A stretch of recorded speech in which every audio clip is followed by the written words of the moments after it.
Welcome to This Week in Sim Racing, May 13th edition. I'm Shaun Cole. And I'm Darren Ganji. And This Week in Sim Racing is sponsored by iRacing.com. And if you're not a member yet, head onto our site, InsideSimRacing.tv, click on any of the iRacing banners, and you can get 3 months for the price of one as an introductory offer. So get out there and come sim racing with us at iRacing.com. And that's what we're going to talk about next, the NASCAR iRacing World Championship Series.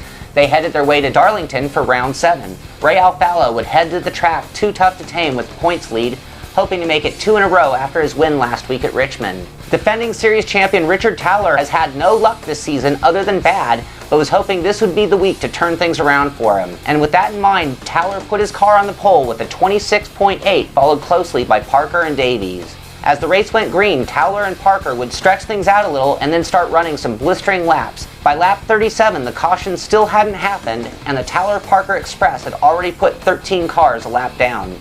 Then on lap 43, the first caution would occur as Jordan Erickson and Tyler Hudson would get together, putting Erickson hard into the wall. Towler and Parker would then have a race off pit lane with new tires and fuel as Richard Towler would speed on pit lane and be sent to the back of the pack. We would see a handful of different leaders take over at the front as the cautions continued. Most notably, by lap 118, Richard Towler had climbed his way back into contention and into 6th place. With Ray Alfalo leading the field for another green, everyone knew that Towler would be pushing hard. Towler would take his car wide to make a pass on Josh Parker as the two would come together, bringing out one of the biggest cautions of the day, and with it ending Towler's hopes of making a comeback. With 38 laps to go, Ray Alfalo would lead Brad Davies and Brian Schoenberg to the line as the event started getting towards the end. The hard-charging Brad Wright would clip Schoenberg and put him into the wall and move into 3rd, leaving Schoenberg falling back through the pack. The final dash to the line would be for 10 laps as Wright proved to be too strong for Davies, and they would finish 1-2. Connor McKenzie would finish 3rd, Hazard finishing 4th, and Gorlinski brought home 5th. Series leader Alfalo would finish in 11th place and lose his points lead to Thomas Hazard. Alfalo maintains 2nd place, only 3 points back, and Brad Wright moves into 3rd, 20 points back of that. The NASCAR iRacing World Championship Series heads to Charlotte next week, and you can catch the action or the replays at PSR TV. Then back on May 7th, the Road Racing Series went to Virginia International Raceway for round 6 of 18. 35 cars headed to Alton, Virginia for 58 laps around the 3.27-mile road course. Klaus Kivikas led Jesse Niemanen by 26 points in the championship coming into VIR, with Gregor Hutu and Hugo Lewis tied for 3rd, 68 points back. The story of the season is that the defending champion Gregor Hutu, a guy who dominated and won almost every race last season, has yet to win this season. VIR may be the place that Gregor changes that. He started on the pole with a 1:21.1 and his teammate Luke McLean on the outside. Behind them was the point leader Kivikas with Lewis and Niemanen following. On the start, Luke McLean would attempt to pass into turn 1 that wouldn't stick, sending him off into the grass. And that would be about the only attempt on a pass on Hutu the entire race. That would leave the My 3 ID guys behind Gregor without any protection from his teammates. The race would see a lot of attrition throughout the field. As a matter of fact, here's Luke McLean, who after going off in turn 1 on lap 1 trying to pass Gregor, was able to claw back to 8th, but then went off for the final time by the Oak Trio while running on lap 36. Here's Derek Wynn ending his day with only 9 laps to go while battling up in the top 10. But the story of the day would be about the alien from Finland, Gregor Hutu, and he's back in dominating fashion. He beat Kivikas to the line by 9 seconds and lapped more than half the field. Behind Kivikas was Hugo Lewis and Niemanen exactly where they started. After 6 events, Kivikas still leads the way with 234 points on the season, followed by Niemanen, who is now 34 points back of him in 2nd, and with his win, Gregor picked up 10 points and now sits only 58 points back of Kivikas. The series heads to Laguna Seca next for round 7, so make sure to tune into that on iRacing.com or PSR TV. Sounds good. And getting away from the pros and back to the regular Joes, iRacing has a very cool event coming up. It's a QA event, which is quality assurance.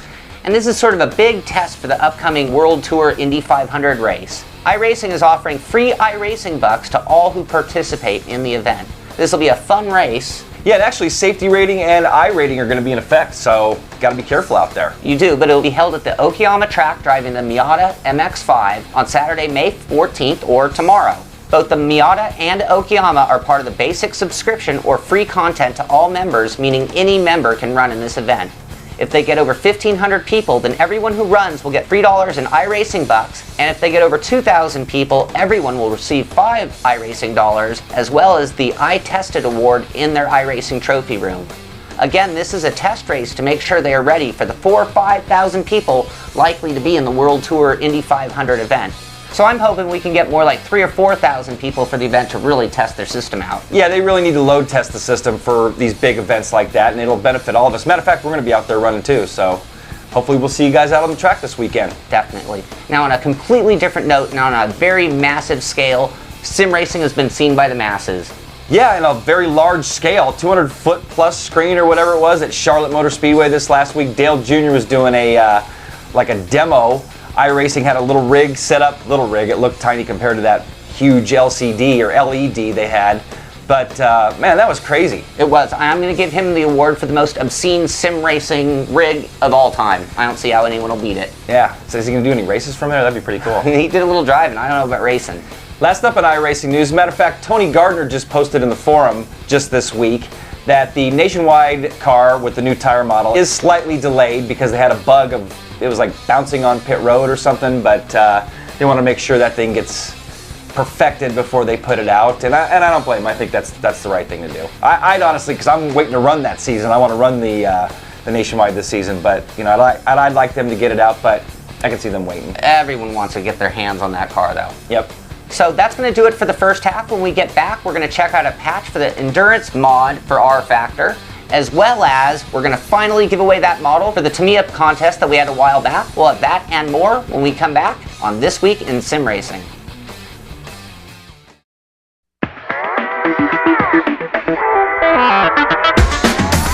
GamePod, the ultimate race rig for those serious about sim racing.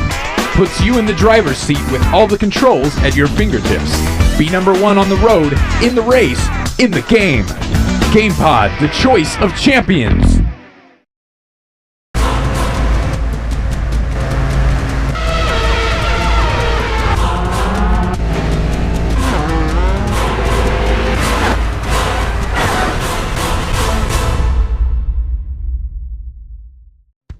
Welcome back to This Week in Sim Racing, and next up we have some rFactor news, and it's from the team, is it Indu Racers or Endurance Racers? I don't know, I think we got it wrong before, so I'm not going to go out on a limb. Endurancers.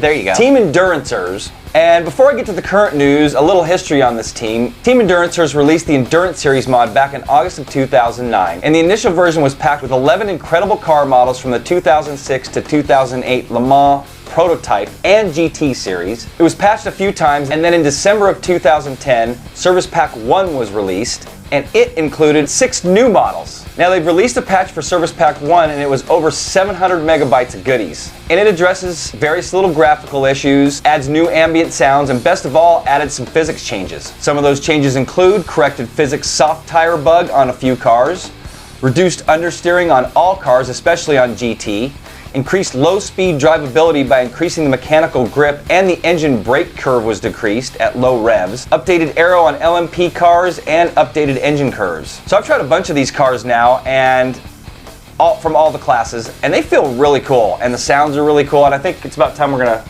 put another one of these on the top sim car list. Well deserved. So to check out all these changes and to download the original mod, go ahead and head to virtualr.net, and as a matter of fact, we've linked to them in the comments section of this video. So a while back, I did a review on the ARC mod brake mod. It was actually supposed to also include the ARC wheel mod. Now, I went to the website, and this was on suggestion through our forum, and contacted them and looked at the different ways you can order the ARC mod. And in my case, I thought, hey, I'm a master electrician. I'm going to get the do-it-yourself version. And I did, and as it turns out, I am not a master electrician. Yeah, you kind of jacked that thing up, didn't you? In several different ways. Hey, luckily, we didn't see any smoke when you fired that thing up. Not yet, but I'm still not done. Not yet?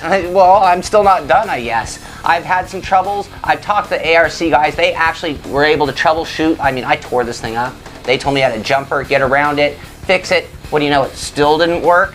So anyway, the board is being sent back. We're going to get this all squared away and eventually get to that ARC mod, which I'm desperate to try. I've heard it's really cool, but you know, it's something, you know, a lot of DIY projects in our community are that wouldn't say simple, but you can get them done. This one was not simple, not something, I mean, I'm pretty good at soldering, but man, we needed the big magnifiers and all that stuff to do something like this, and was just not a task that we should have taken on. No. So if you're considering this mod and you're going to go to their website and check it out, you might want to look at the version where you send them your wheel and they fix it for you. Yeah, I'd highly recommend that. Up next, Live for Speed news. Boy, we're getting some more Live for Speed news here and there. They're slowly working on things, and they've got patch Z32 out now, and it adds more fixes to the items that were released in patch Z30. And to check it out, you can go to the LFS forum by going to lfsforum.net and look for the thread titled Patch Z30, and in parentheses, now Z32. And I wondered myself, how many Z's are there? I don't know, I liked when it was Z28. I like that number too. Next up, Tamiya giveaway. We had mentioned it at the top of the show, and it's a long time coming, actually since episode 98, which was the final Gran Turismo review. And during Top Sim Cars, we were doing a lap at Eiger, what was the track? Eiger Norwind. Yeah, it was the one of the trails and rally, and you guys are wimps, man. No one can drive a rally car out there. We had like 4 entries. Yeah, and it wasn't even supposed to be that you had to. We just sort of implied it, but yeah, not enough people got involved in that one. So we opened it up and got a lot more than 4 entries after that. And we chose somebody at random for this model that Tamiya's given away. And Shaun, why don't we tell them what that model is? It's the 05 Subaru WRX Monte Carlo Edition, 24 scale model, and anyone who's ever built models knows Tamiya makes just incredible quality models. You know what? I haven't built a model in probably 20 years, and I'd kind of like to. It would be cool, just going through all the parts and just being meticulous about it, because I was so impatient as a kid, I thrashed them usually. Yeah, now we can take that extra time to do it right. Exactly. So, the winner of the 05 Subaru WRX is Boomy. Boomy. Now, Boomy didn't put his real name in our forums, but Boomy hails from Northern Virginia, and he also has a PSN screen name, Doberman 1978. But anyway, Boomy, you won if you're watching. If not, we're going to post it in our forums and alert you of your victory here, and then Tamiya is going to send you out that cool model. Very, very cool. So that's going to do it for the May 13th edition of This Week in Sim Racing. I hope you enjoy the show. And make sure to check out our forums. Go to InsideSimRacing.tv and register and get in on the conversations that we got going on there. Lots of stuff coming up this week too, so check out our RSS feeds and stay up to date on everything we got going on. I'm Darren Ganji. Shaun Cole, and we're out of here.